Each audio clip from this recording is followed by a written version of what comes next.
man. To be fair, to play. Yeah, to be fair with this injury, I think 100% of football players that would have put their arm on the ground to try to stop him in that exact tackle would have broke their fucking arm. So, right. It was, you're not, when you get tackled like that with so much momentum from the spin and you put your arm down, something's going to snap no matter who you are. So, I don't want to say Jaden Daniels is made out of glass. He's not like J.J. McCarthy where he's barely played, or Anthony Richardson where literally can't stay on the field. He was taking some hits though that game, man, where he could have slid. He just gonna have to make some adjustments to save himself. Yeah, because he's just too frail to be trying to run.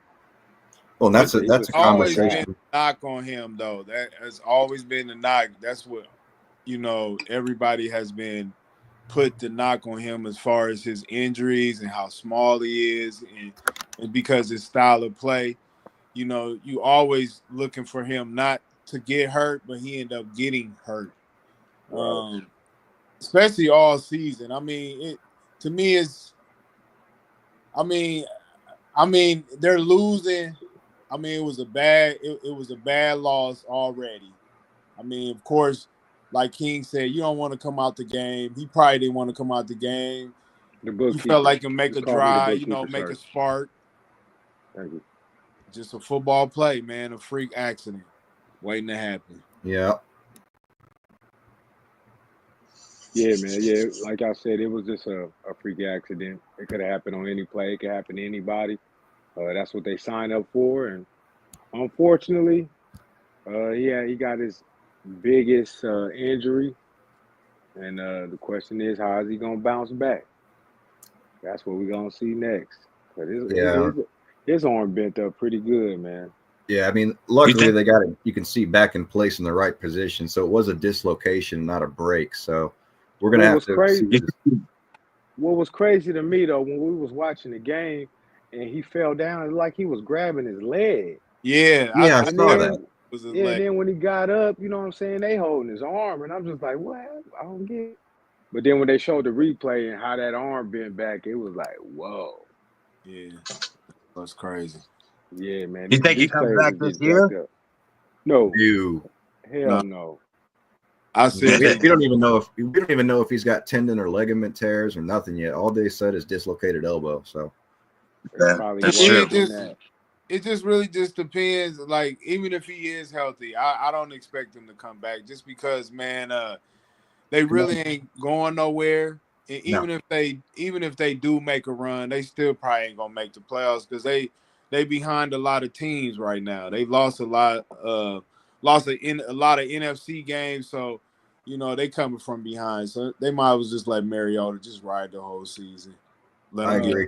I think Jaden Daniels is going through that second year thing that most quarterbacks go through. The first year they get in there and they shock everybody. Then them defensive coordinators on those teams, they get it together and learn about these guys, and then you know what I'm saying, that second year is always tough. It always proves if you are really that guy or not. But unfortunately, that's what happened to C.J. Stroud.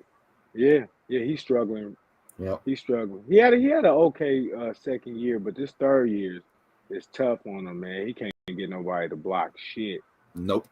That's what happened to now he's out with concussion too. Yeah, that's because he can't get nobody to block shit. I think he might be the most hit quarterback.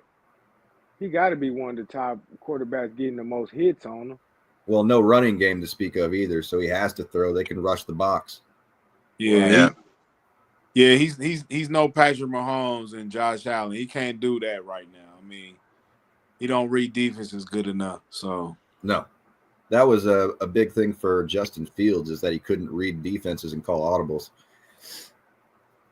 Yeah, that's terrible. So what else we got? What else good trades that we got going on that we heard about today? Oh, y'all go ahead. I just seen about y'all trade. Y'all like, we need some help. Please, God, give us Sauce Gardner. Is Sauce Gardner the same Sauce Gardner though? No. Remains to be seen. I don't know. It wasn't who I was hoping to get, but hey, listen, man, this could give him a good, like a rebirth. You know what I'm saying? Could make him be like, ooh, Now I'm up to play. He on a Just good like all these team. old ass quarterbacks they're having. I think it's a great trade, personally. I think it's a good trade too. I I think hope he's one it of the work out. best slot corners. I put something in the group chat earlier. He hasn't allowed a receiver to have 2 receptions on him all season. I mean, he can't tackle for shit most of the time, but when you pair him up with Mooney Ward, Kenny Moore, Cam Bynum, like, he's just gonna have to fill his spot, not worry about covering the whole field. He's not playing for the sad ass Jets anymore. So I think he's gonna be a hell of a fit, personally. Depends on where they put him at. Me personally, I'm not saying it's not a bad trade, but it's not a good trade either. I wouldn't have gave him. I wouldn't have gave the Jets 2 number 1 draft picks. Yeah, but they're really not. They're really not that influential of picks, though. Think about it. The way we're playing right now, that's going to be a 16 to 20 pick. That's later in the pick. Well, let me ask you this, Eli. Now, we seen the trade earlier with Dallas and the Jets, and they got Quentin Williams for a first and a second round. I mean, I would have picked Quentin Williams for a first and second round before I gave 2 number 1s for Sauce Gardner. Like, don't get me wrong, Sauce Gardner, he is going to help their defensive backfield. They're going to have depth back there, you know what I'm saying? So they'll be able to play. That's what they need, man. That's what they need. Yep. Exactly. They do need it. You need to have a lot of most successful defensive Super Bowl teams, man. They be stacked on cornerbacks. People don't realize that, but well, to be fair to the Colts too, like 2 number 1 picks aren't going to mean a lot if this team is really, really legit. Good. Like, there's not a lot of holes we have in our team that we need to fill from college right now. So I don't see why you wouldn't spend a little bit more money than people think you should to get some players if you're really close or there already. That's exactly my point. If we continue with the same team, if we give out the contracts the way we should and go, I mean, this season's pick, unless we just completely turn into a dumpster fire, you're looking at a 20 to 30 pick.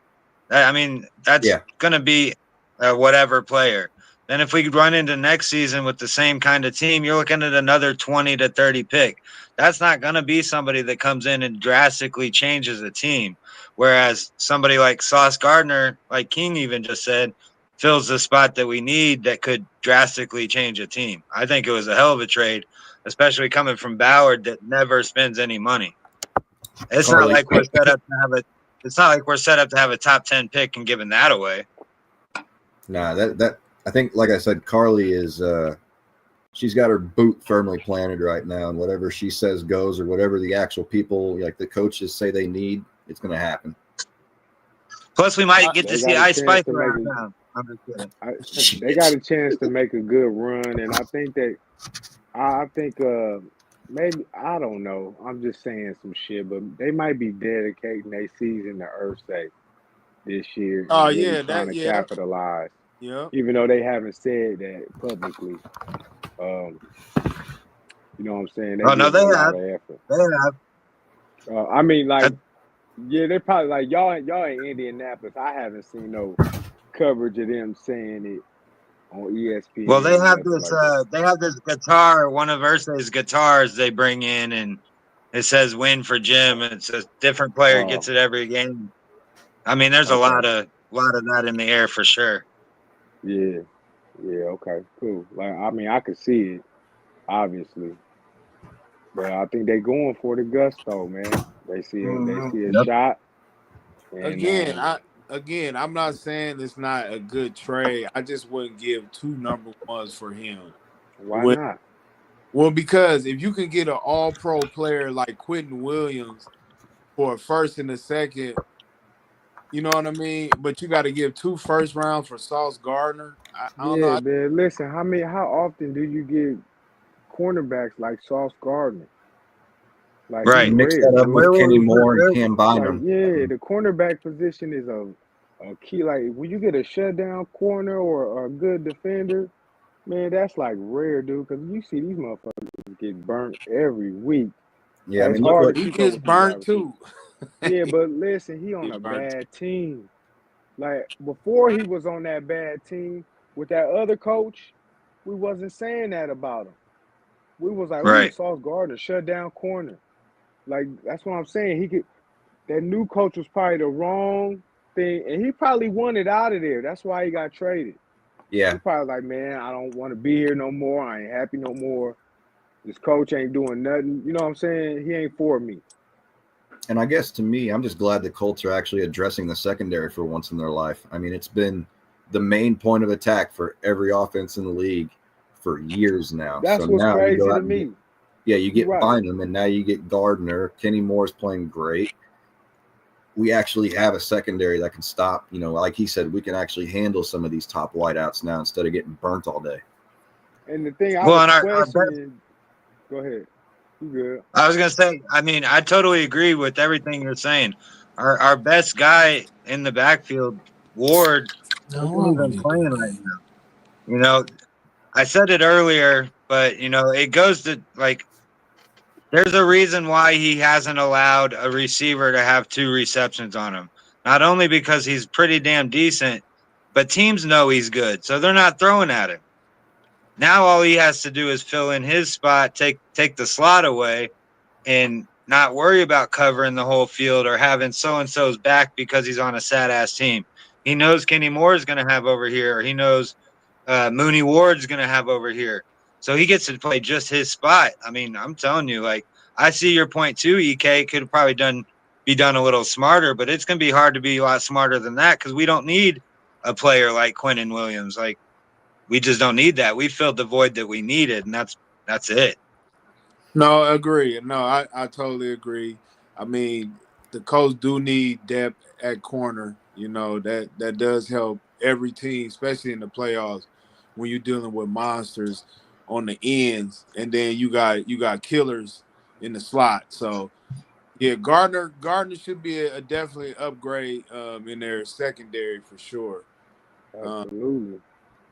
I I was definitely wondering what I definitely team. like the trade though. I can't I say I kept. don't like the trade. All I'm saying is I wouldn't have gave up that much for him. But hey, But I we mean, can what all else you agree gonna that give we up? needed to give up Adonai Mitchell. oh yeah, he out of there. Yeah.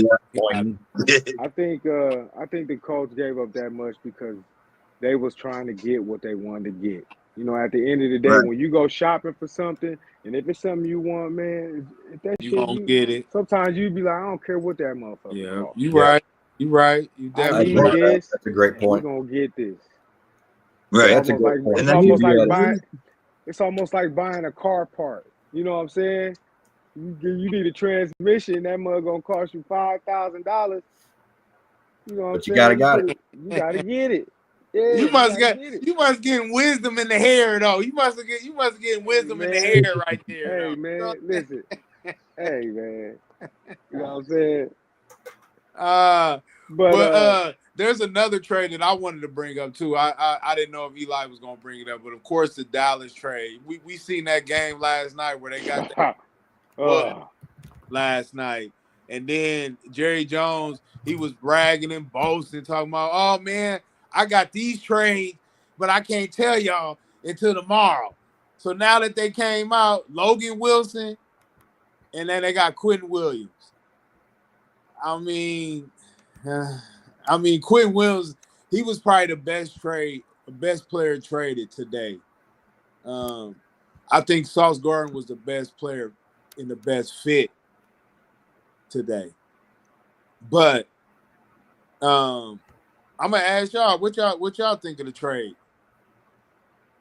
And I don't think it's this, I don't think it matters because they're putting on a Cowboys uniform. I think Yeah. even Troy Aikman said it last night on the broadcast when they were talking about the trades and what you he did. just quoted about Jerry I, Jones. They're going to need a lot more than that, and they yeah, will he was because I like mean, Troy yeah, Aikman it said, doesn't I matter don't what think they this do one because their trade is gonna defense sucks, matter. Yeah, he said, I don't think this one trade is gonna make a big difference. and that's a No, the Cowboys Cowboys. legend right there. Yeah, the Cowboys continue to disappoint as usual. So I think that was just a man, listen, Jerry Jones is a marketing genius. You know what I'm saying? Genius. But he is a poor pick of talent. Like he need to get somebody in there that could do the job like Jerry Jones. I mean, like Jimmy Johnson did. But I think he's so egotistical. He trying to do it himself because he still wanted the credit for the last guy, for the last Right. championship run. So he trying to prove his point. And he's just terrible at evaluating talent, but he's great at marketing his team. His You know team what is he reminds me? Oh, sorry. Go ahead. no, go ahead. You know who he reminds me of, and I don't know why the name is escaping me right now, but the former owner for the Raiders, the Crypt Keeper. Art Davis. Yep. Art shit. Oh yeah. Al Yeah. Al Davis. Davis. Yeah. Yep. Al He got Davis. so Al bad at Davis. everything. Al He Davis. couldn't think anymore, and the team just suffered because of it. Al Davis was on just win, baby. Win. You Yeah. know what I'm saying? I don't think he cared, but I don't know. I just think Jerry Jones need to Dallas they need to spend some money on defense, Yep. and that's what they need to do. Well, they need a Bad. new culture because nobody's having fun playing football in Dallas right now. I mean, Dude, they had Michael Parsons. They let Michael Parsons go. that was stupid. I'm sorry. I don't care what he cost. That was your defense. Yeah, now you should have just paid him. Yeah. It showed that. Yeah. Should have Eli, just paid him. you got some more trades? Any more news you want to bring up today? Well, Philly I did think a lot of trades. I was gonna say there was quite a few influential ones. I think Jacoby Myers going to the Jags is a pretty big one. Not That's a big huge one. by all means, but He's it's at a least pretty gonna catch the substantial ball. one. Brian Thomas Jr. hasn't been playing that well. Travis Hunter is on IR, and there's a lot of rumblings about him being done for the season too. So them adding another piece, I mean, I don't really care for it as much since they're in the same division, but and that's a good fit for them. But another one that I thought was pretty interesting was Rashid Shaheed going to the Seahawks. I Did mean, he? we've already saw the other night the way the Seahawks were playing, and Rashid Shaheed's just another weapon to take. I mean, he's going to take that much pressure off of Njigba, and he's fast as shit, man. So all Darnold's going to have to do is throw it up, and I mean, they're already deadly. I mentioned it like I always reference the group chat, but this motherfucker was 16 for 16, 300 yards and 4 touchdowns at halftime the other night. That's some video game number type shit. Mhm. And I mean, Seahawks Yeah, are pretty damn. I've been talking to EK about the Seahawks probably since last year, and I've been telling them like, man, I see them like building. I think they're well coached, like they improving every year. And last night we was talking about how much Minnesota dropped the ball by letting Sam Darnold go. Sam Darnold's guy is the lead receiver this year, and then last year Justin Jefferson was in the top 2. Yep. Now he like the 5th guy. You know what I'm saying? Sam Darnold is, man, he balling, man. Well, I don't He understand why they gave so much credence to J.J. McCarthy. Yeah, I know he won a championship in Michigan, but that was mostly due to the cheating scandals and things like that. I hated his ego, and as soon as they drafted him, like Darnold was supposed to be the starting quarterback of the future for the Vikings, and they just dropped him for McCarthy. So just the management in Minnesota is a little suspect. Man. They didn't believe in him. No. And you know what? I also want to make this point that sometimes, like when like a franchise don't believe in a player, and he goes to another place and then he performs well, that might have been what that player needed. You know what I'm saying? To step his level up. To say like, I don't want to blame it all on Minnesota, but it's pretty obvious.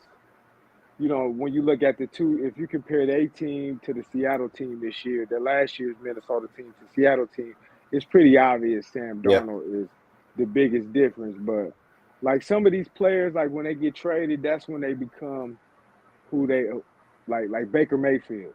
Yep. If he probably would have stayed in Cleveland, he probably would have been the same old Baker. Well, and I've always called Cleveland like the graveyard for rookie quarterbacks because they do it over and over and over. I remember Heisman winner Brady Quinn went to the fucking Cleveland. He had like 1 or 2 years and he was done. They trashed Baker around. Man. And bring up like Daniel Jones, like he hated the atmosphere in New York. He was tired of getting cussed at by his fans and talked shit to by his coach. And all of a sudden, you know, he learns how to play football properly from the Vikings because the Giants didn't develop it. And then he comes to Indiana and everybody loves him. And it's a much more like, I don't know, you know how people be different from Indiana to New York. And he just vibes a lot better with like this type of atmosphere. So maybe it has a lot to do with culture. It ain't so much pressure in Indiana than it is New York, for one. And last night, EK said to me, he said, man, how the hell do Cleveland have all these top picks for the last 20 years and still be where they at? That is crazy. I was like, that is crazy, dude. Like, you don't, y'all got like the highest paid one of the highest paid defenses in the league. It's crazy, man. I agree. You know, eventually you should be good. Franchises that has that stigma. Cleveland is one of them, and the Jets is the other team. It's ownership. They always picking high. Wow. Well, it's like this year, like the Jets had an opportunity to go out and get a franchise quarterback, but instead they went with Justin Fields. Like bad ownership. And then the owner trashes Justin Fields, and then they play him the next game. Yep. And that's who won. Yeah. And you can see it in Justin Fields' face. He's ready to go. Got no long career. He just better save his money, invest it well, and be happy he got what he got. Because it ain't gonna. He is pretty bad. And you just said he can't read. If he can't read blitzes and audibles and all that, then whoa. No, he can't. That's his problem. He can't do it. He don't need to be no quarterback. He need to be a defense. He need to be a safety. Eli, what else you got for us? You got any more? I think there was just a couple. I mean, there was a couple interesting things I saw. Jalen Phillips going from the Dolphins to the Eagles is a pretty big deal. I mean, I think he's a pretty good linebacker. I know he had some injury problems, but I mean, he's jumping in on a team that's, you know, only got a few pieces missing, if you ask me. And then they also picked up Jair Alexander, which I don't know what his situation is, but I don't know why he's not been able to work out on these last few teams he's on, whether it's injury issues or what. But jumping into that Eagles team, it's kind of the same conversation I was saying about Sauce Gardner. He doesn't have to be as all pro as he's been. He does his job now. And I mean, I think that could turn out to be pretty interesting out there too. That's pretty much all I got for like the trades.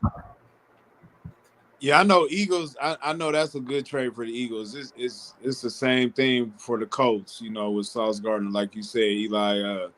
I think it's a good trade for them. I mean, they always getting like these little hidden key players, you know, that they can develop and work out. Even Jair Alexander. I mean, I have him in Baltimore, but I know the Eagles will love him, and I'm pretty sure they probably gonna use him to the best of the best they can. Boy, he probably be a slot corner. He probably come in nickel situations. I can see it.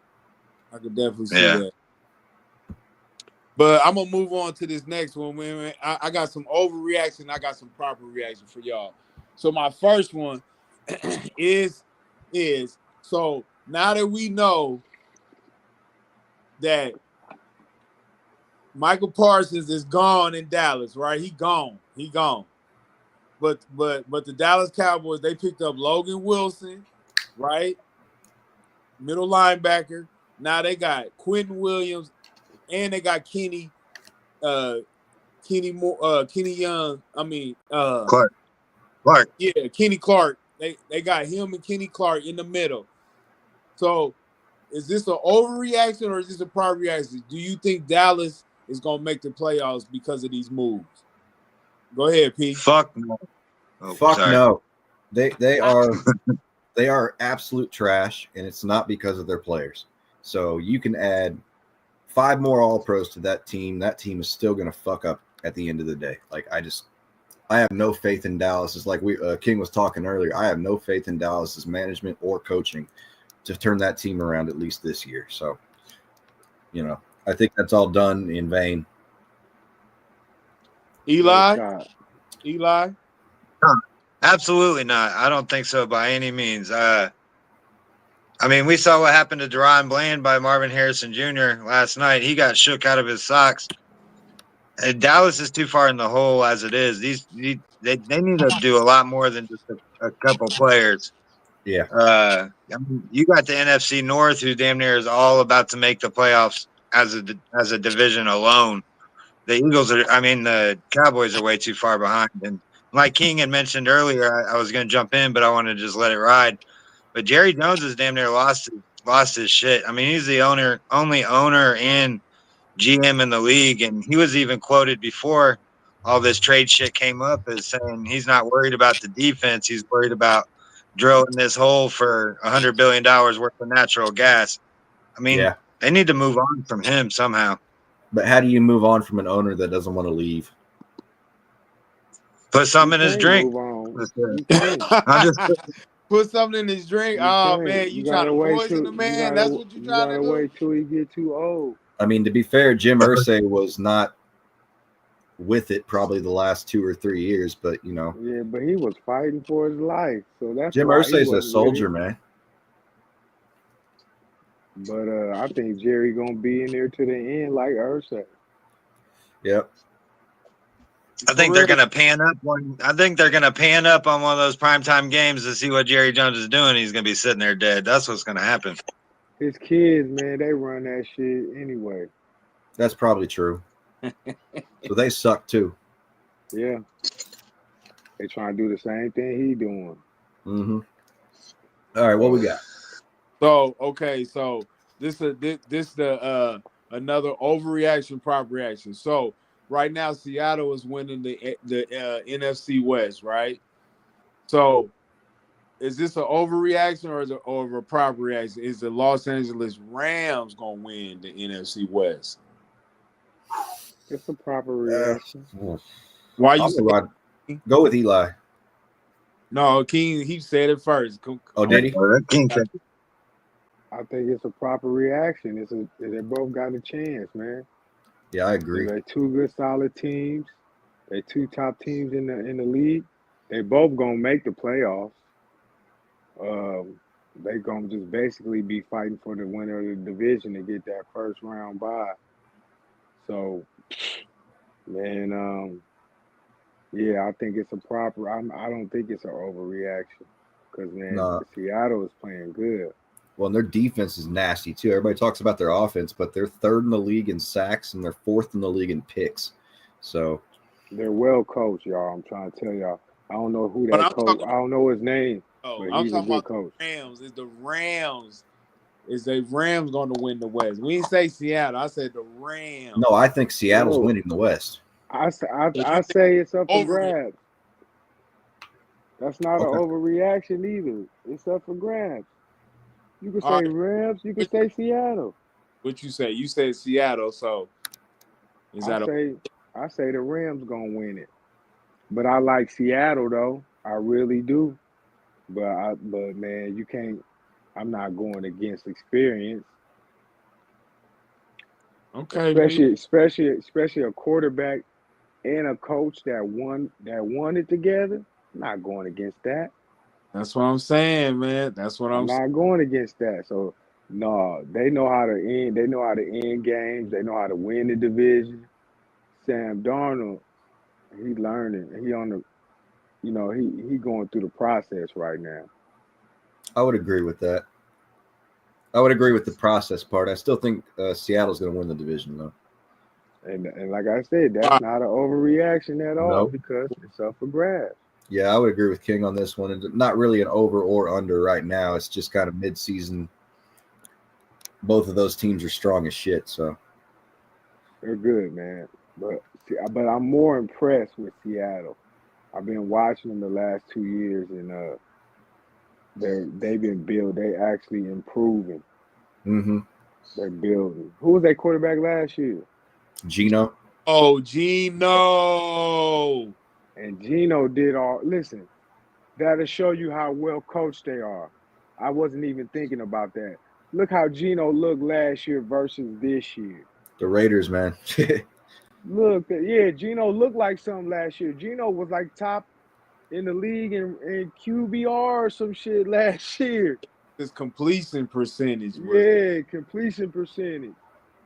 But now, Sam Darnold is shit. They got a better quarterback.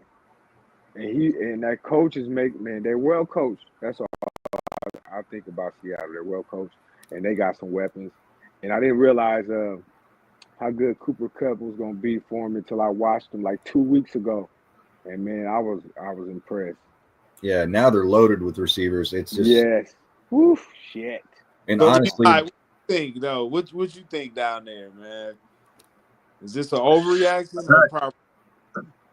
I mean, I'm gonna tailgate on what Keek said. It's up in the air. It's hard to say because I think the Rams issue, if any issue is gonna come up, is gonna be injuries. Puka's been back and forth getting hurt, but he's a monster, so he's been in there.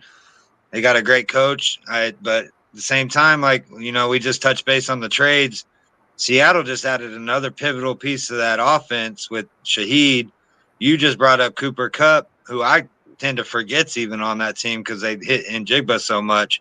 Mm-hmm. Back when you and I were doing the preseason, like going through every team's schedule, Seattle was one of those teams that I was saying was going to be slept on. And you know, really, this question's almost not fair because, like, even the 49ers in that division are playing halfway decent, and they've been hit by the injury bug quite a bit. Yeah, I think the NFC is going to be a lot between the NFC North and NFC West. I mean, you can sprinkle in an Eagles or a Tampa Bay Bucks in there from those other two divisions, but I mean, I think hell, even the Cardinals are halfway decent if they'd stop beating themselves.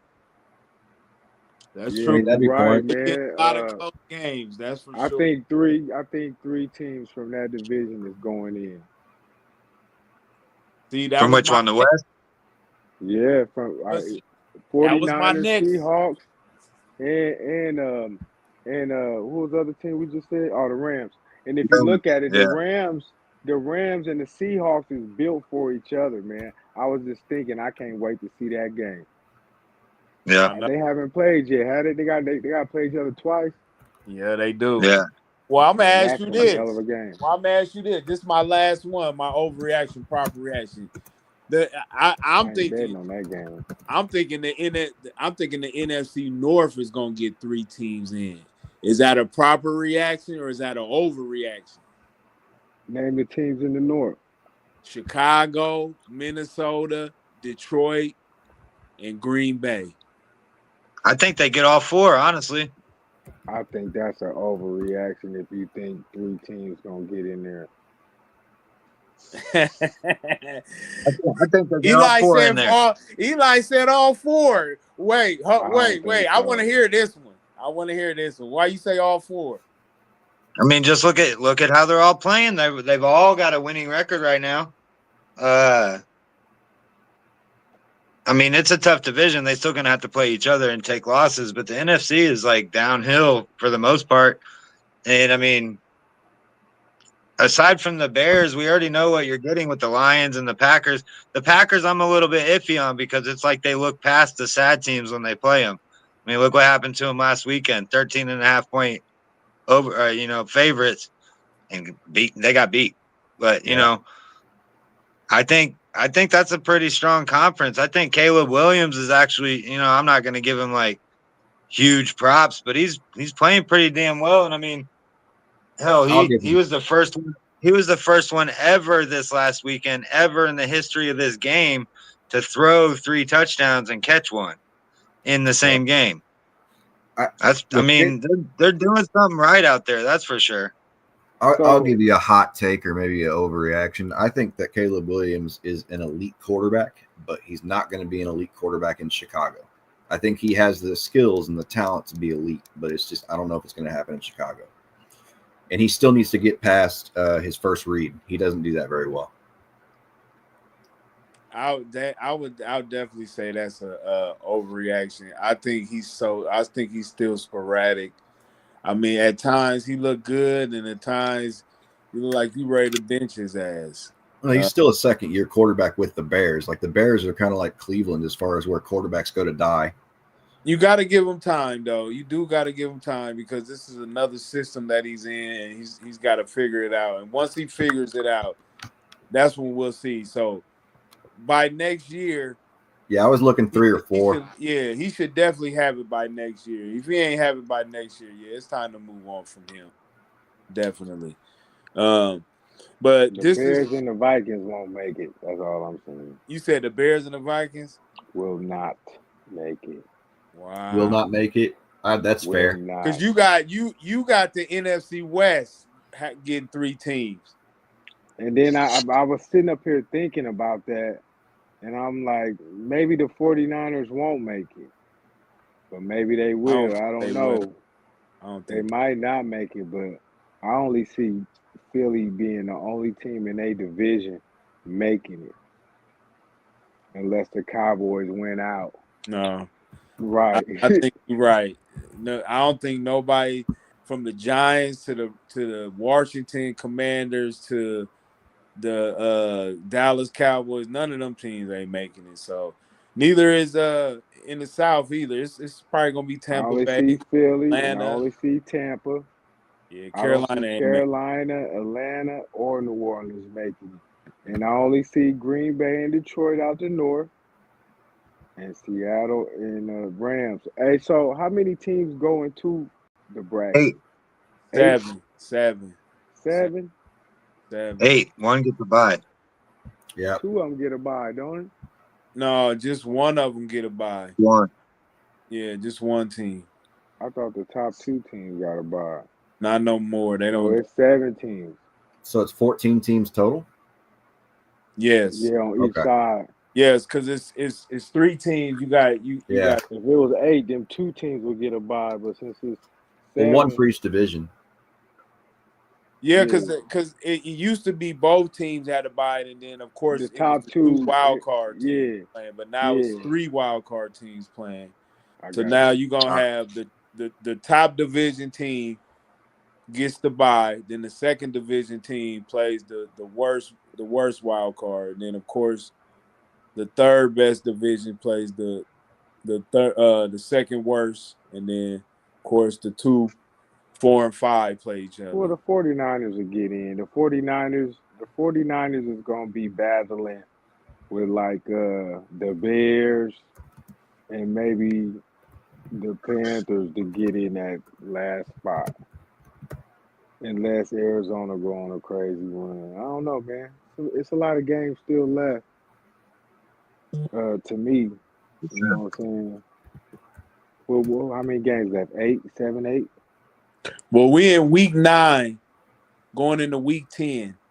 So how many games is it this year? 18 or 17? It's 18 weeks, but it's 17 games. So it's yeah, that's a close. Yeah, we got 8 more games left. The teams I see going to the playoffs for sure, without a doubt, it's the Rams, Seattle, Tampa, Green Bay, and Philly off the wrist. So at least 2 more. So who's going to be the other 2 then? Detroit. Steelers. Who's the other one? The 49ers. The Niners. No, who would you pick, Eli? Who would you pick? I'm pretty sure you like all 5 of those teams, right? To get in. So who's gonna get the other 2? I pretty much agree with that. Honestly, the same teams. Like I said, the Niners is gonna be battling. What about you, Pete? With all the mud teams. You talking about who's going to the playoffs in the NFC? The last 2. The last 2 in the NFC. I mean, I definitely like Seattle. Of course, I would say Green Bay. Yep. The last 2, Green Bay, and probably the Rams or San Francisco. But I'm not quite sure on the bottom of the barrel here. It probably will be San Francisco. Because now that I think about it, you got Philly in the East. You got Tampa in the South, and then you got who? The North. I think Green Bay is probably gonna win the North. Yeah. And then I think the Rams is gonna win the West. So then you got the 3 wild card teams. That's Seattle. That's probably Detroit. And then who's the last one? San Francisco. Or I would say like Or I'm is it trying to say, Minnesota? Is it Chicago? no. It's gonna be either San Francisco or Arizona. They gonna battle for the last spot. If Arizona don't put Kyler Murray back, if they Which put they him is. back, they out of it. Well, then Which they gonna they be out is, of it. but Jacoby Brissett is making them win. I'm still not sold that the Lions aren't going to win the division. So I mean, that's up for grabs too. yeah, I think that's a tough division right now. It is. I like the Lions. I think the Lions is going to the Super Bowl. I wouldn't argue that. I wouldn't argue that at all. I keep telling EK. so I'm gonna say this. There's 4 quarterbacks who I think are the GOATs. It's Joe Montana, Patrick Mahomes, Tom Brady, and Peyton Manning. So what I would like to ask you guys, who is the worst out of those quarterbacks? And I'm gonna start with you, King. Who you think is the worst out of those 4 quarterbacks? How you gonna do me like that? That's right. Well, I gotta do you like this. Glad you Who's the didn't start with worst? me. Oh man, Who's the worst, buddy? out of them quarterbacks, Yes. Tom you Brady. know which one I like the least. Tom Brady. Nope. It's not the fact who you like the least. It's the fact that who is the worst out of those Quarterback out of them 4. Yes. No bias. Man, Tom is a killer, dude. He make it look so basic. But out of them 4, I think Peyton Manning is the worst. I knew you was gonna say that. You knew I was gonna say that. Yes. Go ahead, Even P. though, You already listen, raising your hand. Go ahead. matter of fact, y'all want me to rate him? I'm gonna say I'm gonna let Go me ahead, rate him. okay? Go ahead. Okay. Before he go, rate him. And listen, I'm gonna tell you, Peyton Manning is like, to me, he's like if you look at basketball, he's like he's a great player. He's like an Allen Iverson. You know what I'm saying? Like, he's super cold, but he's just not better than these other guys. You know what I'm He saying? said no, Eli. And you know what I'm saying? He's just not better than a Michael Jordan or a Kobe Bryant. You know what I'm saying? The best, Look, the all-time, he's seething over there. the all-time greatest quarterback ever is Joe Montana, and that's hands down. And none of these other guys, these 3 guys y'all just named behind them as GOATs, they can't even can't even talk to him. I know they got a lot of wins. I know they got a lot of Super Bowls, but Joe Montana didn't get all this help that they got, all these rule changes they got. Joe Montana stood in there and took the shots and delivered the ball and made it happen. You know what I'm saying? And got hurt, played with concussions, all that shit. He took it. Like, he the one that paved the way. So I can't put nothing over that because he played under the roughest conditions and still got just as many championships, stats than all these guys. All right, hold on. Save your ammunition because I know somebody's finna come back. Cause I can already. So Eli, I can see you's over there seething. Go ahead, Eli. No, I already know he. No, I'm not. Let Pat have it. Pat was waiting. Go ahead, Pat. All right, okay. Well, Pat, go ahead. Eli said he want to go last, so go ahead. Talk to me, baby. Talk to me. I'm gonna talk to you. Peyton Manning is the smartest quarterback, maybe the smartest player to ever play in the game. He is the only man that can go out in the field and run an offense from start to finish without any play calling from the coach. His accuracy was uncanny. When you're talking about Joe Montana as far as getting hit and getting back up, Eli and Peyton Manning had back-to-back Iron Man awards for how many total games they played in a row. Man. Eli was over like 200 and Peyton was just under 200 games in a row. Joe Montana is second. I'm giving you Joe Montana as second. But I have to put Peyton Manning as first because there still is no player that I've ever seen that can run an offense like Peyton Manning can run an offense out of his head. Right. Of But course number you 3, didn't. wait, hold up. Go ahead. I'm sorry. Go ahead. Because we were doing that 1 through 4, You so I right. got 1 and 2. Number 3, and I think Patrick Mahomes could move up this list later in his career, depending on what his accolades are. Number 3, and this isn't just me being biased against the Patriots. Tom Brady was not an elite quarterback. He was his play calling from. I'm sorry. Most of his No. I'm sorry. No, I'm sorry. I'm just looking at that man right there because I know he's ready to say something. But go ahead, Pat. Let him finish though. Let him finish. Go remember ahead, Pat. when we were talking about Jalen Hurts being an elite game manager? I think that's what Tom Brady was. I think he was an elite game manager. Now I'm going to turn it over to King so he can tell me. No. Wait. Eric, go ahead. Wait, let Eli go. Hold on. Let Eli go first, and then let King. I got the same take as Pat. Honestly, I put Pat Mahomes at the bottom personally, but Peyton Manning to me is the greatest. I mean, he may not have all the titles and all the accolades that a Brady or Joe Montana has, but the way this dude studies the game, the way this dude can go back even nowadays and script or tell you what was happening, this guy, there's stories about him going out there talking about the defensive wives and all this shit. Man, this dude had enough game to talk shit about their wives and back it up. And it's like Pat said, man, he could go out there and control the game himself. The coach could put down the headset and know that Manning has everything taken care of. I like Joe Montana. He's my 2 for sure. And it's hard to make that comparison because it's a whole different league. Like Peyton Manning took some of the hits Joe Montana took, he would have not been allowed to play. So I give you that as far as the toughness goes. But to me, there's not and will not be a better quarterback than Peyton Manning was personally. And I also agree with the take on Tom Brady because fuck the Patriots, first of all.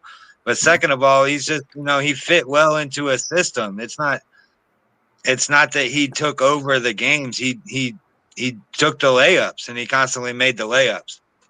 Well, to me, it sounds like you guys are fucking Colts favorites to me, and that's what it sounds like. Because at the end of the day, hey, let's keep it real, fellas. Peyton Manning ain't fucking with Tom Brady. I'm sorry. I don't care how smart you think this guy is. He only got 2 Super Bowls.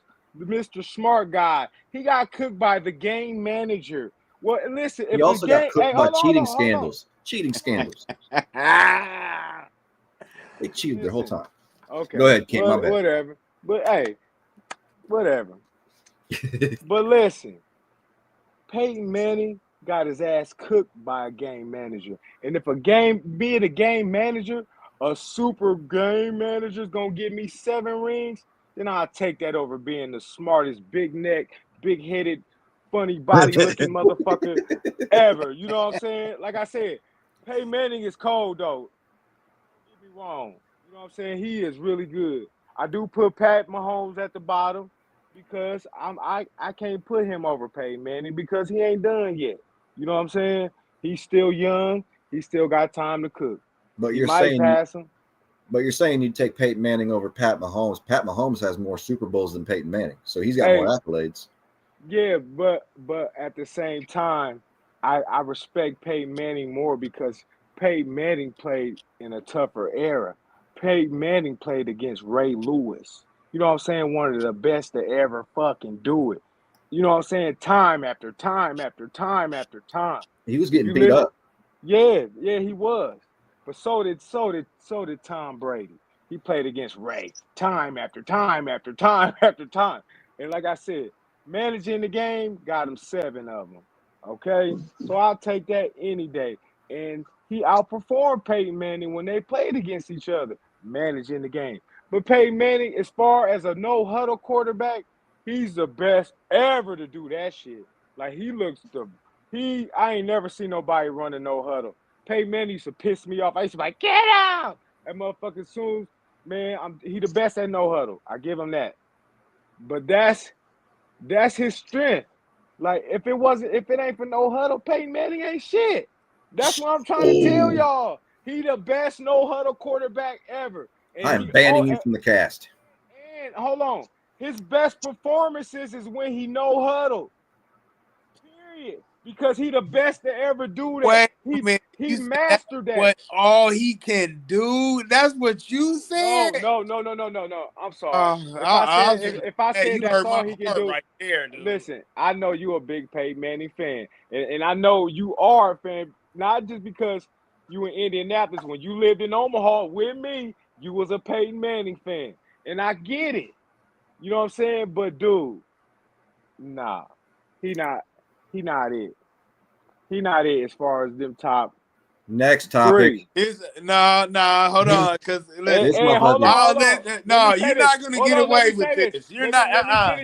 Let me finish this. You ain't on reality. Y'all gotta prove me wrong. Like I said, I'm about to. His success. No, his biggest success is when he was unstoppable. He is the king of the no huddle. If it wasn't for a no huddle, he wouldn't be the shit. That is ridiculous. Go ahead, EK. He'll be a little. He wouldn't be elite. He'll be. Wait a minute. Let me ask you this: what was his nickname? What was his nickname? Sheriff or some shit. The Sheriff. Okay. And what did the Sheriff do? Hit darts. Pew, pew, pew. Let me tell you something. His only weakness was the pass. I didn't say he couldn't throw. All of them can throw. And he had to move those feet. Yeah. That's when it was a problem. But you saying he ain't do nothing else?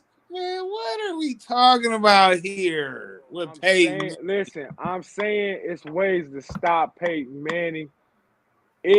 Let's not forget the mad scientists to help him beat Peyton Manning. And it wasn't just Tom Brady. It was the mad scientist too. He knew exactly how to beat Peyton Manning. It wasn't all Tom Brady. I'm not going to give Tom Brady all this credit for him winning all these championships, even though I know. You ain't got to give him credit. I ain't. Just because Bill sucked in college, I'm still not going to give Tom Brady all these championships for just himself. He still got the rings. That doesn't matter, though. If he got him in an illegitimate way. He got him. He did. He got him. But don't sit up there and say like he didn't have the mad genius with him. He had the mad genius. Hey, answer me this though. If Peyton Manning was so fucking phenomenal when he was elite, why he only got one fucking ring? Because I'll answer. No. Go ahead, Eli. Yep, go ahead. One he was on his deathbed. The second one he was on his deathbed. Okay, that's when he was a game manager. Hold on, man. That's when he was the game manager. Hold on. Go ahead, Eli. We want to hear you talk now, man. Come on, man. Because all you gonna do is hate on Peyton Manning. Let's go, man. We gotta hear something else. You gave Peyton Manning the ball. You knew damn well that we were going to score. The difference between Peyton Manning and Tom Brady is Tom Brady was put into a system with, like you said, Bill Belichick, who's arguably one of the greatest coaches of all time.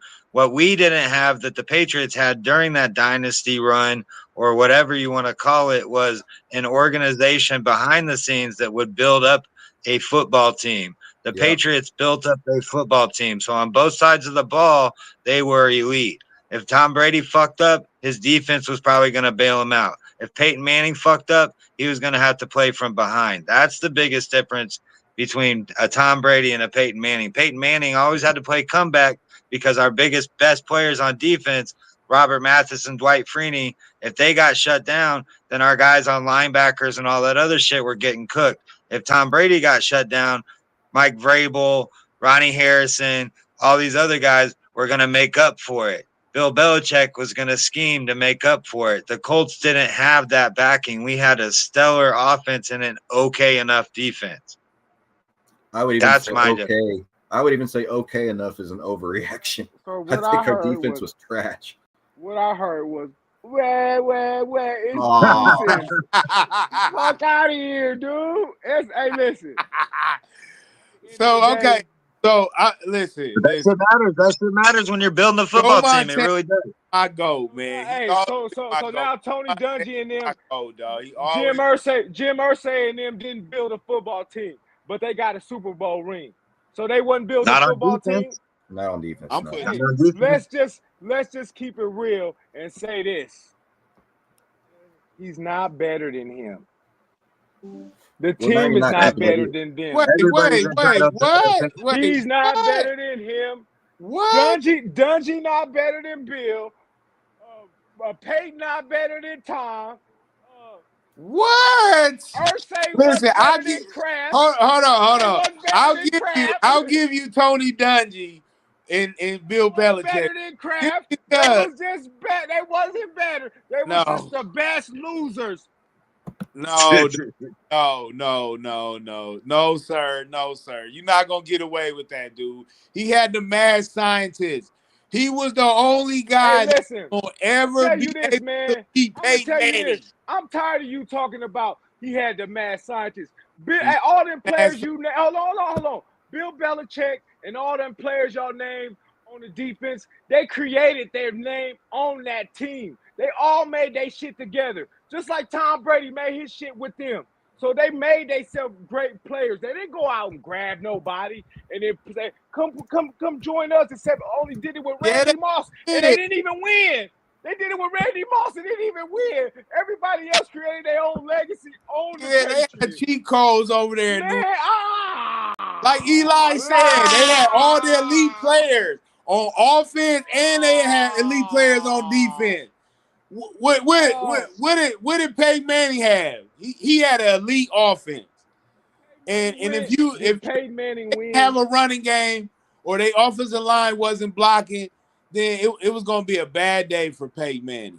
Listen, y'all sitting up here. We got him in the GOAT discussion for a reason. Like, don't talk about what Peyton Manning didn't have. He had the same shit everybody else had. They shit wasn't just better. Let's be real. He didn't have the mass. Better. Less Peyton Manning, but he wasn't it. He didn't have the mad scientist, man. Just think, if he had mad scientist, those two heads together, they would have. If my auntie had a dick, she'll be my uncle. Stop it. He not better. Well, listen, I'm gonna move on from this one. So now, listen, I know we don't talk about the Jets a whole lot on this one, but I want to ask y'all this: who was the best Jets quarterback in their history? Who was it? It gotta be Joe. So I want to know who gotta be Mark Sanchez. Mark Sanchez. He brought the most entertainment. The butt fumble. Yeah. Butt fumble. Hey, Joe Montana. The last one to take them to 2 AFC championships too. Now, Eli, who was it? Hey man, Broadway Joe. Broadway Joe. Listen, man, ain't nobody messing with Broadway Joe. He come up there with a mink coat on and won the Super Bowl and predicted it when they was the biggest underdog in the Super Bowl. Come on, Broadway Joe, baby. Yep. Man, Vinny Testaverde, man.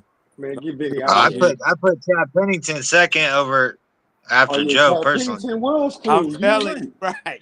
Vinny Pennington was in there. Yeah, all about him. But Broadway Joe. Oh my God, Broadway Joe, hands down, man. So I want to bring some attention, man. Do y'all know who Carly Ursay Gordon is, right? Y'all know who that is? I don't. Who is she? Well, she's the owner. She's the co-owner of the Colts with her. Oh yeah, okay. Oh yeah, you was just talking about her earlier. I think Pat was. You mentioned it. Yeah. I know Pat. You have some information on, right? I don't know if I'd call it information, but I mean, I do want to say, spread your word.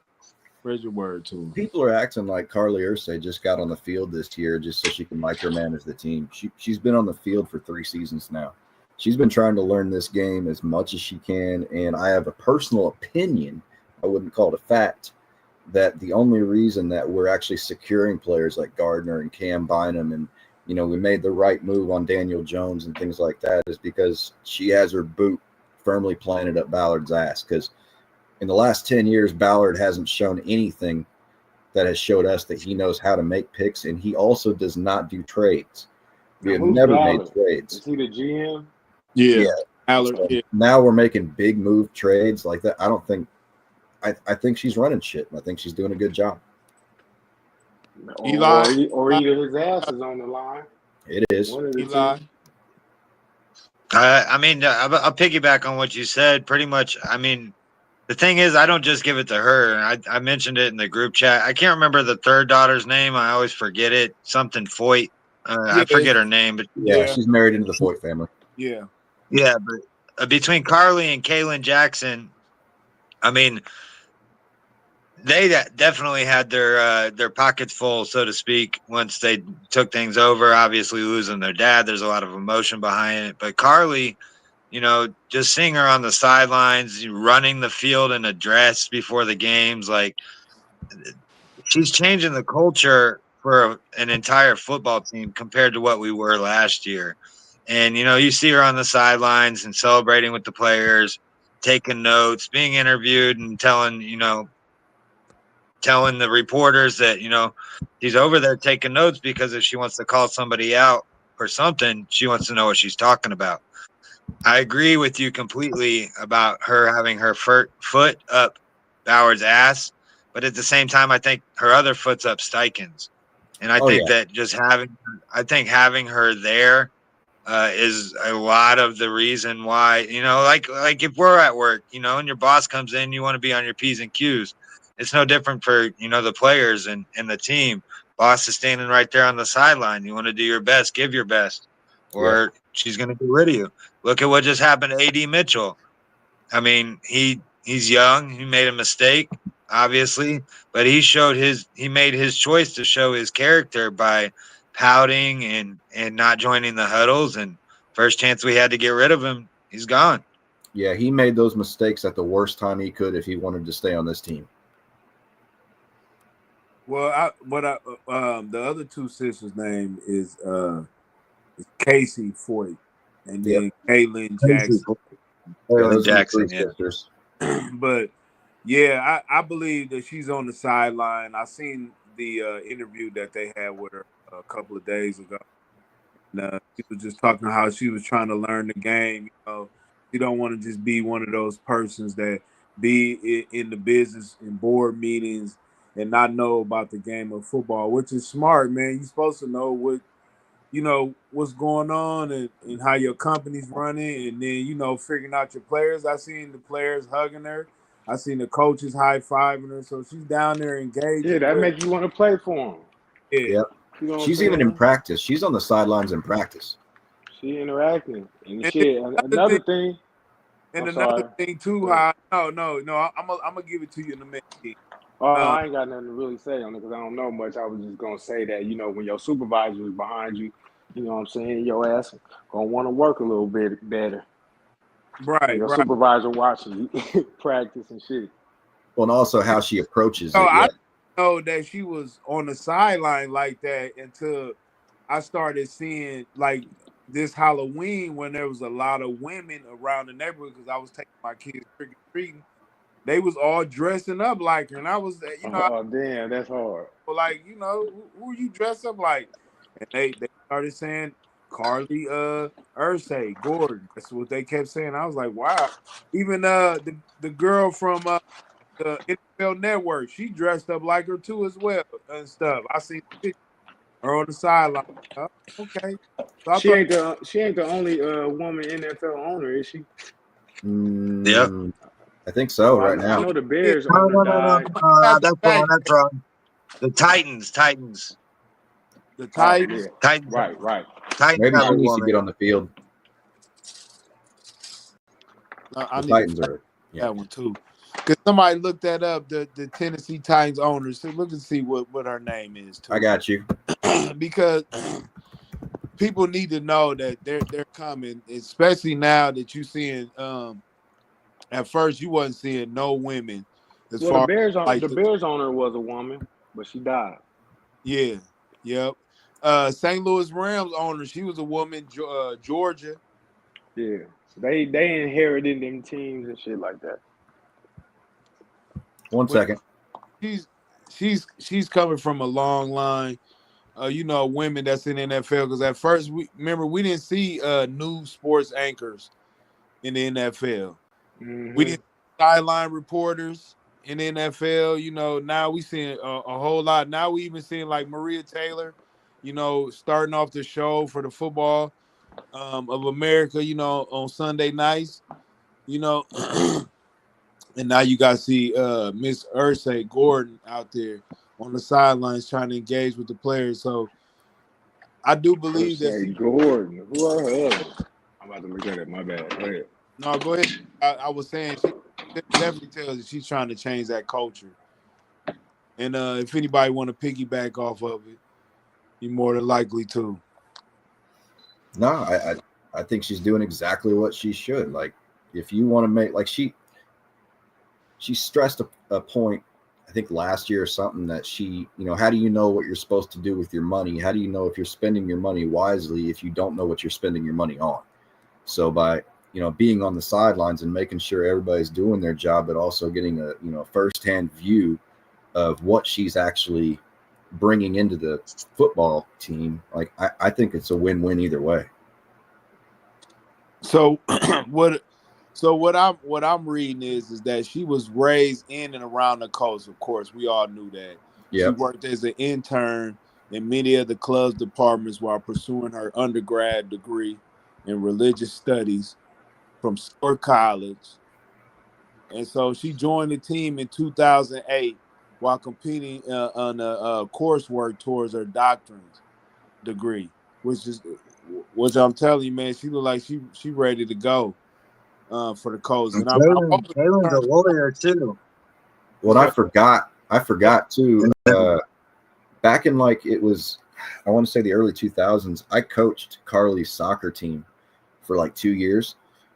Jim would show up every once in a while just to kind of watch her play, and he'd bring one of those like $5,000 acoustic guitars. I'd go talk to him for a little bit, play his guitar. He told me then, he was telling me on the sidelines at practice that pointing at Carly, saying that's the person that's going to own this team eventually. So, I mean, this has been planned her entire life to be the owner of the Colts. So I think she took it as seriously as possible, and she's doing a great job. Mm-hmm. Eli, did you want to add something?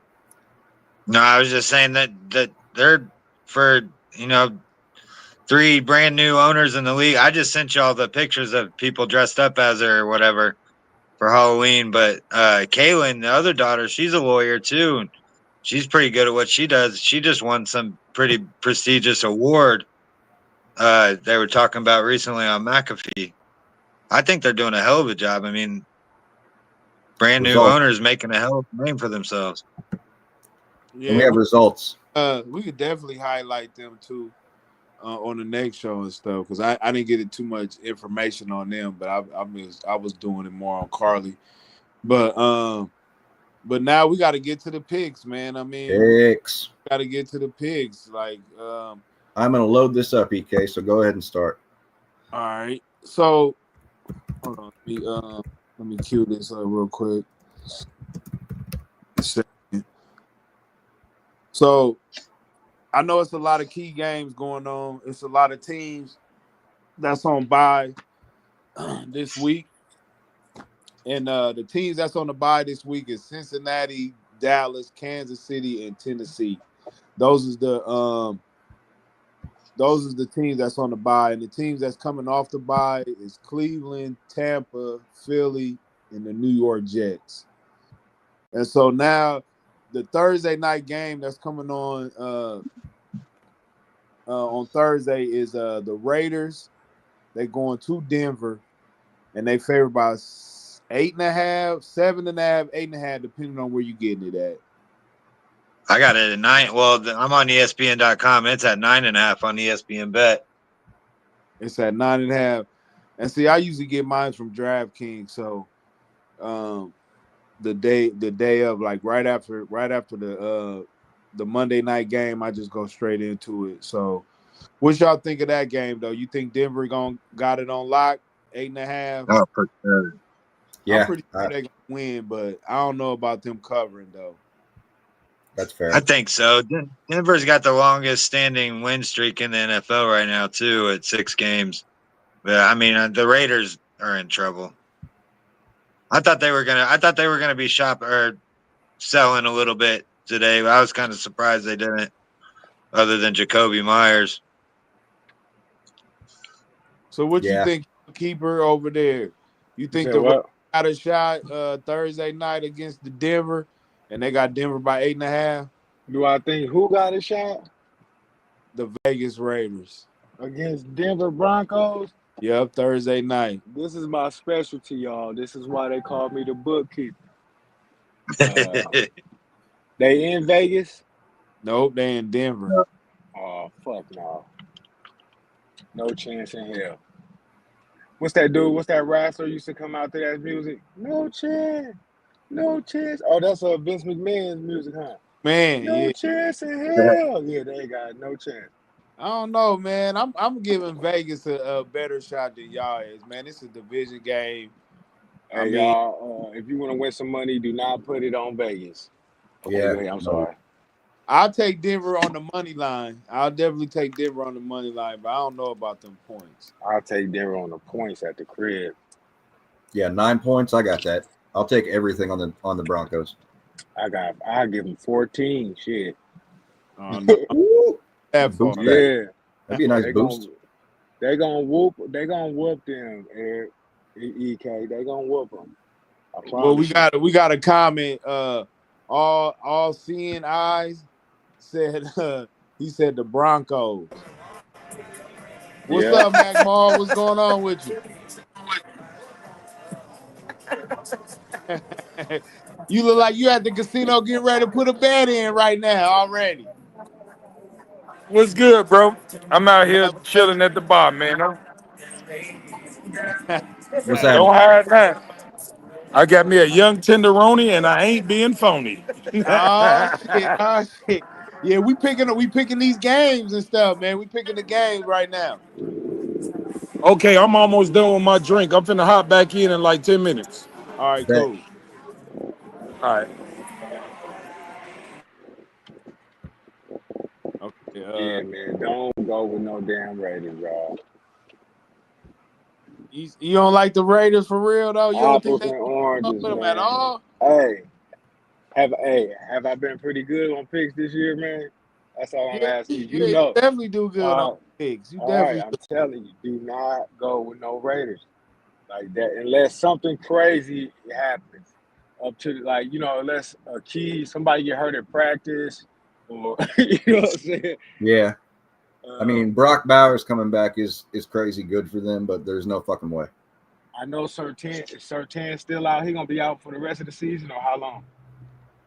I think he's on IR. I don't think it's the whole season. Yeah, okay. It's a month. They won't need him for them.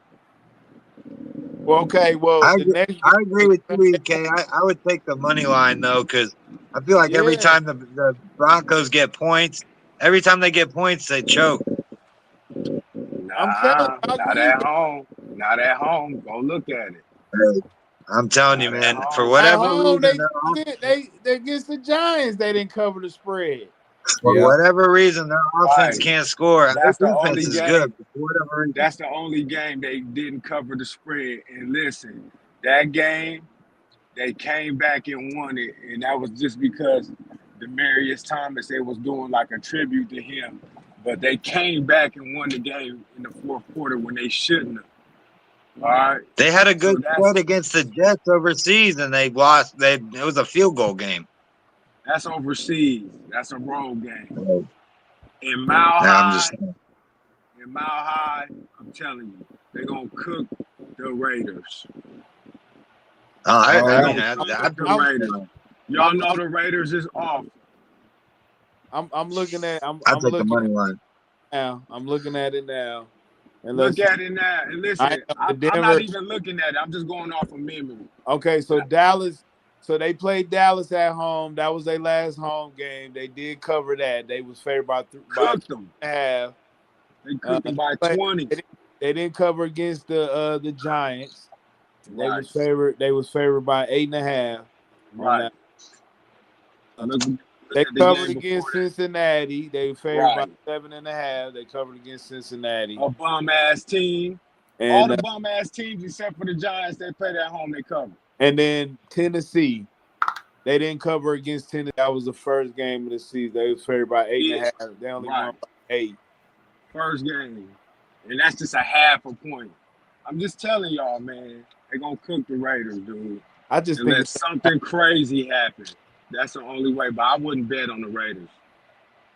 what I noticed, y'all, like this season, when I'm looking at these games, I always look for the trap game, but it did, like this season is more predictable than ever. Like if you see 9 times out of 10, if you see a bad team going against a good team, the good team is cooking their ass, man. Especially when they at home. Right It's on. facts. That's a good point. That's a good point. So that's what I just been riding with. You know what I'm saying? I just been like, damn, I want to see who the Saints playing. I want to see who Carolina playing. I want to see who Miami's playing. You know what I'm saying? Because them be the teams that's getting whooped on, but them also be the teams that be in the trap game. And you can see when a trap game is coming if you're looking at the bum-ass team. You're like, oh, no, they're going to win this one. Just like when I told Eric, I said, dude, ain't no way. This is weeks ago. I said, man, the Bears about to beat the Cowboys. I bet them on the money line. They beat their ass. The Cowboys is trash. Well, that's true. Let me ask y'all this. So the Colts and the Falcons is going over to Berlin, and they playing against. They got the Colts by 5.5. Are we taking the Colts? I think it's going to be ugly though. Falcons He's on being the money line. Because you know what I wanted to tell y'all this whole time I've been on here. I'm glad we're talking about the Colts and the Falcons. I just wanted to tell y'all that Daniel Jones is back. Fuck you. That life fucked up, bro. Wait. Yeah, he called that. I'm glad you swim, my man. But he gonna shine. He had one shit ass game. Indiana Jones is gone. No. Daniel Jones is back. Hater. Daniel Jones is back. Hater. Wait, Indiana Jones is gone. I told Eric all week last week. I said, man, Pittsburgh. He kept saying, Coach. Y'all know we put big money on the game, y'all. He had to pay me, y'all. Daniel Jones is back. Colts let me down. They did leave me down. No, they're going to be fine this week. Well, I mean, no team is going to be fine. These games are stupid. I think they're going to lose this week. Nah. They're going to lose. Well, that's your opinion, bro. It is. And I'm willing to put money on my opinion. And they're going to lose to Michael Penix. Oh, you don't do it. Don't do it. Because they is going to win. Listen, bro, you know, you already know who I be putting money on. So you're going to see. Eli, man, tell him why the Colts is going to cover that 5.5. The Falcons are inconsistent, man. They're not going to be able to travel and play the game. They're too inconsistent.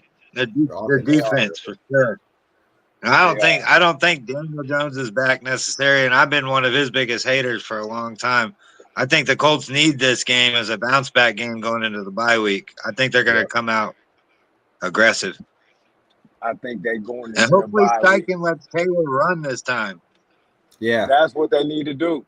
They need to feed Taylor like the hungry hippo. That's their only shot. Yeah, they went away from it too fast last week. Everybody keep talking about Indiana Jones. They don't even realize it ain't Indiana Jones don't got no success without Taylor's success. Oh, that's facts. I'll agree with that. It's a cohesive effort. You have to have one without the other. But what do they do? What do the naysayers and the commentators talk about? Daniel Jones, MVP. I was like, what the fuck? No, I mean, I'll give you that. Jonathan Taylor, the MVP. Yeah, I'll give you that. They do say Taylor, man. I ain't gonna say. No, they might say Taylor in Indianapolis, but on ESPN, on the worldwide news, what I be watching, what they be fishing to the public. Come on, man. They calling this boy Indiana Jones. He is Indiana Jones. Yeah, they the ones came up with that. He got a new nickname and everything. Well, he's gone now. Daniel Jones is back. Next. Y'all about to call him Daniel Jones after this week. It is time to go next. Anyway, now we got Baltimore. We got Baltimore. They going into Minnesota, and they favored by 4.5. Who y'all taking? Baltimore. Yeah. Who's court? Is it going to be Lamar. It's going to be McCarthy? Yeah, I got Baltimore. It don't matter who it is. No, they're going to get Baltimore about to smashed. go on a run. What about you, Eli? Who you taking in this one? I take Minnesota. Yeah, me too. I like Minnesota by the point, but I know Baltimore. Points, yeah. I know Baltimore's going to win, but I like Minnesota by the point. Look at this. I mean, Ravens have never won in Minnesota. Oh yeah, they probably gonna win. The Ravens never won in Minnesota. Yeah, nah. they gonna win. Oh shit! Watch Lamar. Lamar about to have one of the video games. He already had one. So he got it. He had 4 touchdowns last game, right? Yeah, he's probably going to throw 2 picks this week and no touchdowns. He played against Minnesota's got a much better defense. They just stopped the high-powered Detroit Lions offense. Yeah, that's a division. Lamar doesn't have a defense to back his ass up. And Lamar crushes NFC. I'm going with Lamar. Yeah, he do. I forgot about that. He do. He NFC. He own the NFC. Yeah, he I'm do. going with Lamar. I like Lamar too, but I just don't like them points though. 5.5. But I got 4.5 though. But 4.5? I got 4. See, look, it's dropping. It's dropping.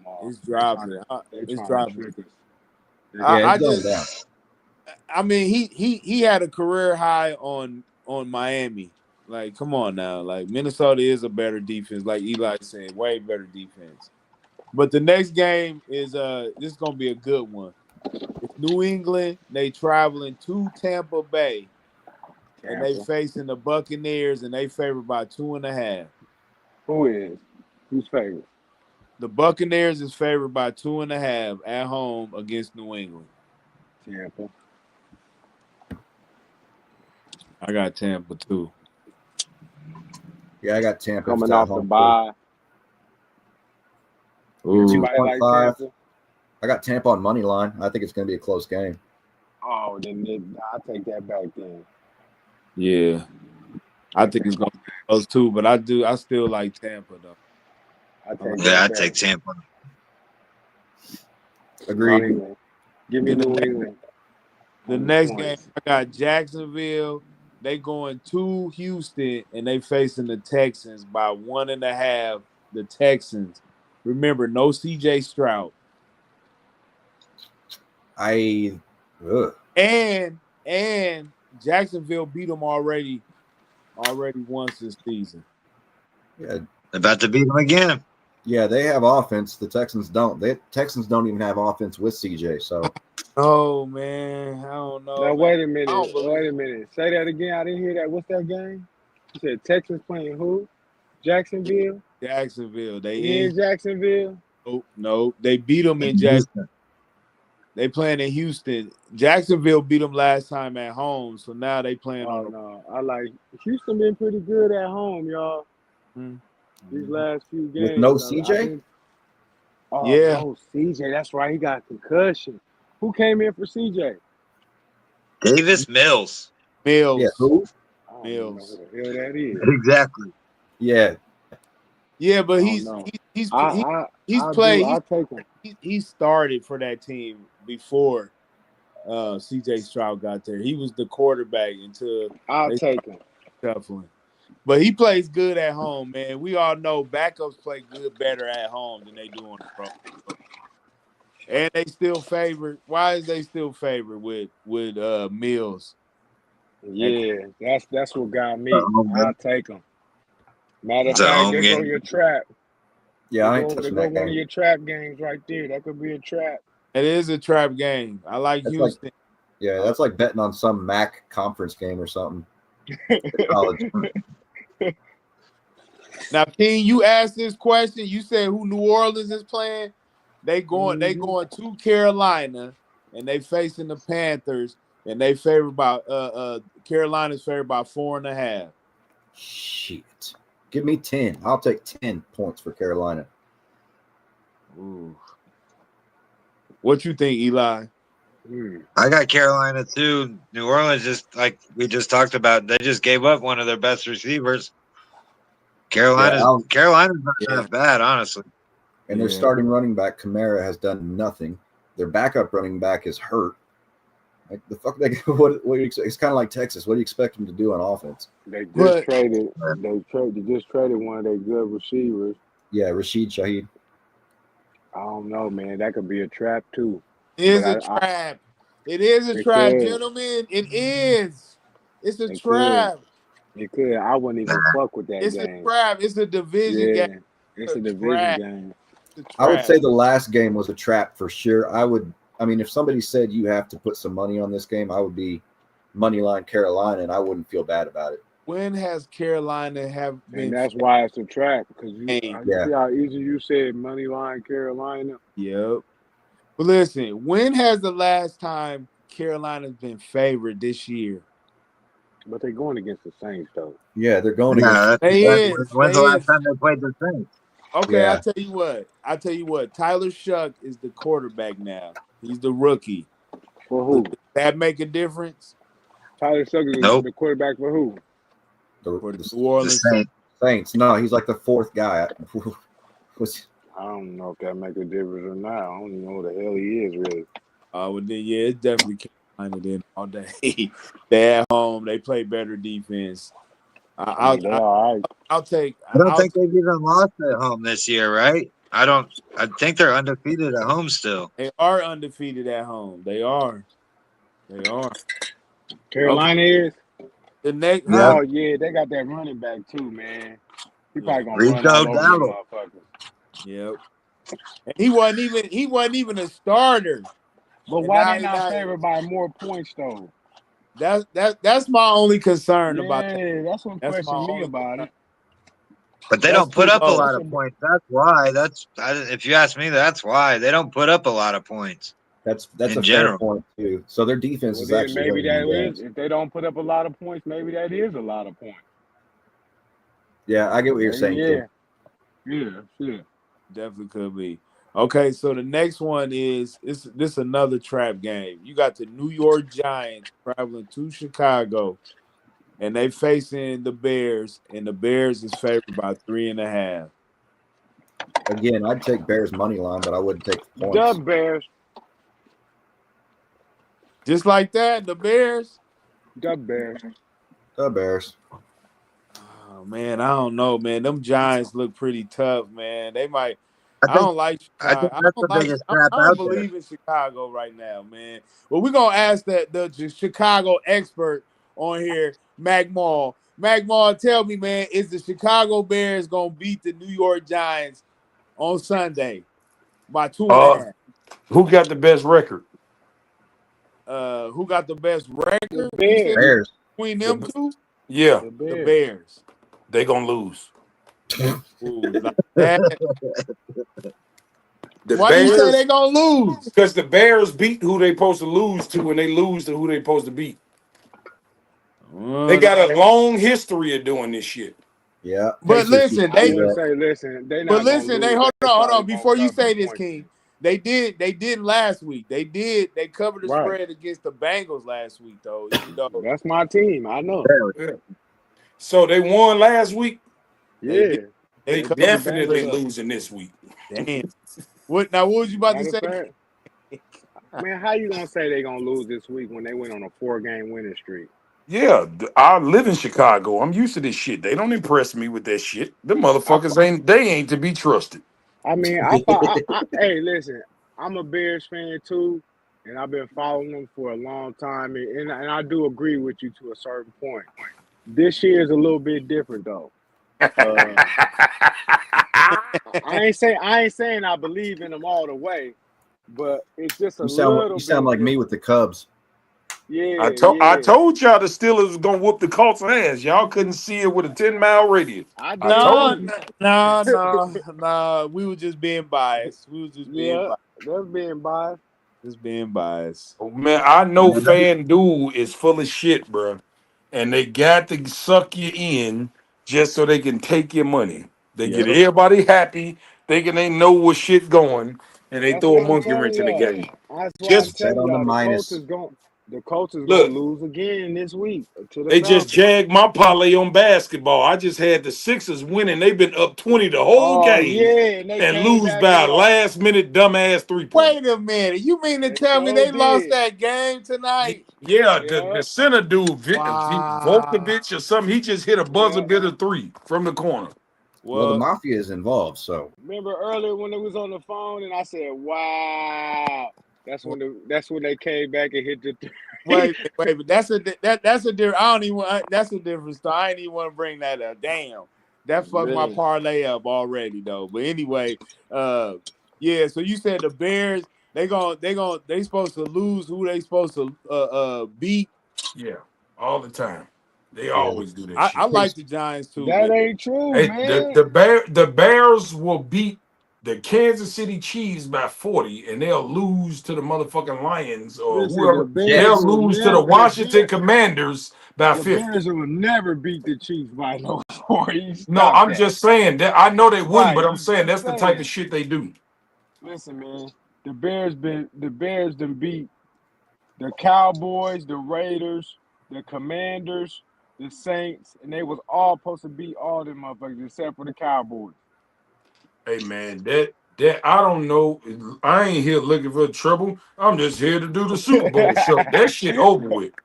Uh, That shit so over with, bro. so Eli, who you got? Who you got? P. One of y'all. Who y'all got? Who y'all got in this game? Y'all got I got the I think Bears. the Bears. Bears. Yeah. You got the Bears. But Who they I playing? think that's the Giants at biggest trap home. on this week, honestly. I You do might be right. too. I You do might be too. right. It's a trap. The Giants is 2-7. The Bears is 5-3. And the Giants finna be 3-7. No But And the scatter Giants don't ball. have Scatterboo anymore listen. either. The Yeah, Giants but got a that's all good right. defense though. It ain't They like do. it ain't like Caleb Williams got a great offensive line now. Come on now. No, he don't. Right. He I don't. would take the Giants on the spread.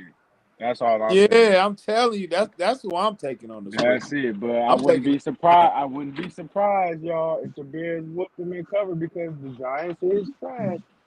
And the they Bears do trash. got an offense that's moving They this is trash. year. It's passing. This nigga breaking records. But The Chicago is Bears up and down franchise. though, man. They up and down, man. So is the Up Giants. and You down. Talk said about the Bears are up and down? they are up and down. One When minute. the This year fuck is they up? Well, this cause year they, they I up and mean, they down. up right now because they got a Man, you five just and really three lost in the record. You know sauce. what I I'm think you saying? done What do you gave Hey, up on I that, expect? don't bro. I don't know how long y'all been watching football, but I've been living in Chicago for 45 years. And I didn't That's saw this shit fine. time after time after time. My homies are I've been diehard with you. Bears fans. These niggas go Me. tailgate and barbecue and all that bullshit just to be disappointed. You No, right they just about that, but this year is a no, little they just different. They hit tailgate just to 5-3. tailgate. I mean, they almost won the Super Bowl one time. Yeah. Almost. Shit, I almost was a pimp. Nah. Shit. Go Colts. Get all the way up there. All right, here go my next game though. So now I got Buffalo. They traveling to Miami. Is this a trap game? They travel No. to Miami Nope. and they favored by 8.5. Nope. Yep. They gonna They You whoop gonna say, them. blow yep. Miami ass out. They Yep. gonna kill them. They gonna kill them. Why you say that, P? I You got say I got that? them winning by more than 21 points. I would Damn. agree Not with that King. I much. think it's going to But be an they gonna absolute kill them. slaughter. They gonna kill them though. What about you, Eli? But you know how Oh, I FanDuel agree. is. It's 14-20 at least, something like that. Yeah. They're beating I the shit I out of got them. like 30. I got 34 to like 13. Yeah, I Damn. like James that. Cook is about to have 150 rushing I like yards. that. I like them to put up 30. Two his careers over. I like that player prop. I might have to take that one too. But then the next game is Arizona, the team that just beat the Cowboys. Now they going to Seattle, and and they're the underdogs by 7.5, and they traveling to Seattle to play the Seahawks. Oh, they I'd about to probably get take the whooped points on. on this one, honestly. Arizona's No. not You're right. Arizona's not awful. I'd probably take the points. I think Seattle still wins, but I'd still take the points. Not me. Not me. Not me. Look, he loves Seattle now all of a sudden. No, I don't love them, but I like them to beat them because they just way better, dude. I mean, I know it's a division game, and you know what I'm saying? All the fucking Arizona Cardinals games being closed, whoop-de-doo. But no, Seattle is for real. Yeah, They got a it was good at quarterback. Seattle. They got a good defense, and they really good at home. What time is it? And if the game is a primetime game, I love them to death. No, it ain't prime time. Oh, okay. Nah, I'm with Eli. I'm taking the points, man. Yeah, I you do. and Eli gonna lose. I like Seattle too, man. But sometimes they gotta stumble. They gotta stumble every now and then. They ain't gonna win every game. No, they not. They're not But gonna look they'll impressive be every. Arizona. And remember, they played the Commanders. They defense Hey, is John, not that good at all. they'll beat them, dude. Arizona's a better defensive team, especially on the back end too. Mm-hmm. I mean, if Cowboys have anything going for them, it's their offense, and Arizona's defense just shut that offense down. I still think Seattle wins, but I think it's going to be a lot more competitive than it looks on paper. Right, me too. I So I agree. take the point. I don't now. Right What now, about I you, don't. Agmar? What you got cooking over there, man? You like these Arizona Cardinals to cover the 7.5 point spread against the Seattle Seahawks? I think it's likely, but I don't think it's gonna happen. I think it's gonna be a field goal game. I think so too. I think it's gonna be some last minute shit. Motherfucker gonna make a drive, kick a field goal, and it's gonna be it. And I'm only saying that because don't get It's me gonna wrong, be I'm close. not no expert in football, and I really don't watch this shit. But I be gambling like a Okay, man. motherfucker, and I see what they be Yep. doing, bro. Like they be tweaking with that shit, bro. They do. Mm-hmm. P, what you thinking over there? King or P? Whatever. P. Oh yeah. What is it? 6.5 for Seattle at home, and they're all. And I know Jacoby Brissett. I know Jacoby Brissett's playing now, unless they give it back to Kyler this week. If they give it back to Kyler this week, it's going to be a blowout. No, it's gonna be Jacoby. It's gonna be Okay, Jacoby. I could see this being a close game. Then, yeah, I would kind of agree under 6.5. I'm the only one that said it ain't gonna be close. So are y'all locked in with the Y'all know that nigga analytics and Rock. shit? No, I ain't For doing. the Are sometimes. y'all locked in with the analytics? Because I got a question, right? Okay. Not What's the me. question? How do they come up with these spreads and shit? Who makes that analytics up? Oh, Eli, Vegas would do you have that some shit. information on that? It's a guy who actually has data on all these teams, On when everything. injuries, the weather. Is it a guy or is it a team? No, Probably it's a team. guy. It's a It's a guy. group. He It's a has a group. team. It's a team, bro. Yeah, Well, it's and you know one they guy, edit, but he has a team that does it for him. but you know how the points fluctuate the closer it gets to game time. I think it has a lot to do with who people are betting on at the time too. That too. That too. It is. That too. But y'all see, they ain't always right because some people No. get blown out and some people don't. But it'd be crazy how close they are. They like 85%. Which is pretty good. Well, Well, shit, this is the 60% is pretty game. good. This is the game that I like the most. The LA Rams is 3.5 point favorites, and they going in San Francisco and playing the 49ers. I like this one a lot. Can y'all explain to me what the spread means? Like when they got a 7-point spread, what is that saying? They saying that this team will win by that many points? Yep. Yeah, if it says negative points, By like that negative points or 3 more. points for the Giant, that means the Giants are supposed to win by 3 points. Okay. Yep. Anytime you see a I kind of figured that. I just wanted to make sure because that shit don't be right sometimes. Yeah, No, it I don't. don't bet on spread. It don't. Usually always a half attached to it too, so there's not a tie. Yeah, I don't bet on spreads much myself. I do. It's either a win or a loss when they got them half a points. They either want you to win or you're gonna lose. But most times the half a points get you though. Most of the time, so I don't like fucking. Because a half a point means an entire score, not just a half a point. So I hate this shit. I just had a parlay with Miles Turner garbage ass in it for under 8 rebounds, and just because he in my parlay, all of a sudden this nigga get 8 rebounds in the first half. He didn't get 8 rebounds the entire time he was here. Hey, any other time I bet on this nigga to get 8 rebounds, the motherfucker got 2. He the tallest nigga on the court, never get no rebound. But now all of a sudden I bet under, and he just Dennis Rodman today. He played the Pacers. Who they play against though? Who they play against? It was the Pacers. Oh, the Pacers. Yeah, we lost by one at the last second last night. Giannis hit a 3. No. They played Toronto today. Oh, today. Okay, yeah, my bad. Yeah, Toronto whooped that ass too after they just played Milwaukee. They the only ones jag my parlay. I had all games green except for that one. That's the only one I lost. Oh, I'm sorry. I lost the 76ers because this bitch ass nigga hit a last minute 3. Minus. I don't even want to know about that one. Anyway, Detroit is going into Washington. They playing the Commanders and they favored by 8.5. Is they covering this 8.5 this game? They couldn't cover last week. Absolutely, yeah. I know. Did the Lions win this week? Nope. Okay, they gonna win this week. They lost to Minnesota. Minnesota, yeah. At home, didn't they? Them the only one jag my parlay too. Yep. Now we got the 2 games that's on TV. We got the Pittsburgh Steelers going into Los Angeles and playing the Chargers on Sunday night, and they got them favored by 3.5. The Chargers against who? Against the Steelers. Pittsburgh. I like Pittsburgh on this. I think the Rams gonna win by 10. The Chargers. They face the Chargers. Oh. I like the Chargers. I'll go with the second team.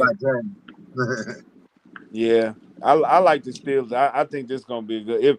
If Pittsburgh was favored, I probably would go with the Chargers. But because the Chargers is favored, I like Pittsburgh in this one. And so the last game is the Monday night game. It's Philadelphia. They going in. They going into Green Bay, and they facing the Packers. And the Packers is favored by 2.5. I think the Eagles is winning that one for sure. Okay. Eagles money line. I'm not touching that spread though. I think it's gonna be close as shit. If you taking Eagles on the money line, you might as well take the spread. I mean 3 points. Yeah, I get it. No, they the underdogs. The Eagles is the underdogs, not the underdog. Oh shit! Yeah, I got Eagles. Yeah. I like the Eagles in that. What you think, Mac Maul? You think the Eagles gonna pull it out in Green Bay with the underdog tag on them? Yeah, I think they're gonna beat Green Bay. What about the bookkeeper over there? He must be gone. Yeah, I definitely. My boy Red Pill at? Would he working or something? You know what? I think he is working, man. You know, he worked them crazy hours right now, man. So. Yeah, but I do like Philadelphia, man. They've been on a bye. They're a good team when it comes to coming off a bye. You know, and they usually play good coming off a bye, especially they running game too. I definitely like them. And Green Bay, man, they still suspect. I don't know about Jordan Love yet. I ain't sold on him. That's fair. He ain't who they playing? They playing Philadelphia. Green Bay. They at home. They favored by 2.5. Yeah, I think that's gonna be a low scoring game, a field goal game too. Probably on some 12-13 type shit. I think it's gonna be a low scoring game. What is the Eagles' record this year? They 6-2 right now. 6-2. And what's Green Bay? 4-3? 5-2-1.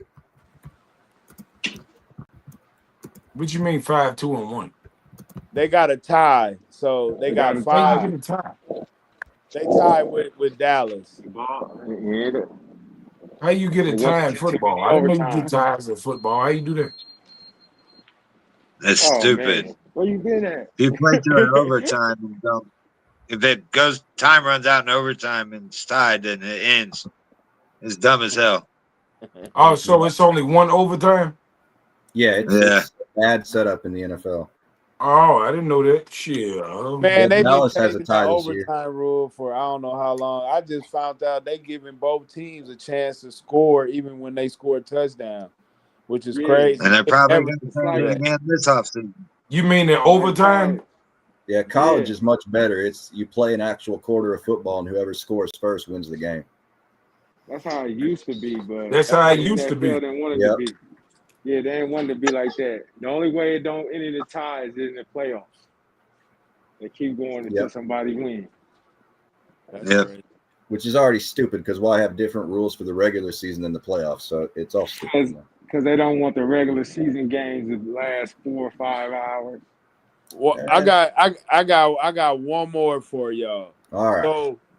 So Bijan Robinson, y'all know he's been tearing it up this year, right?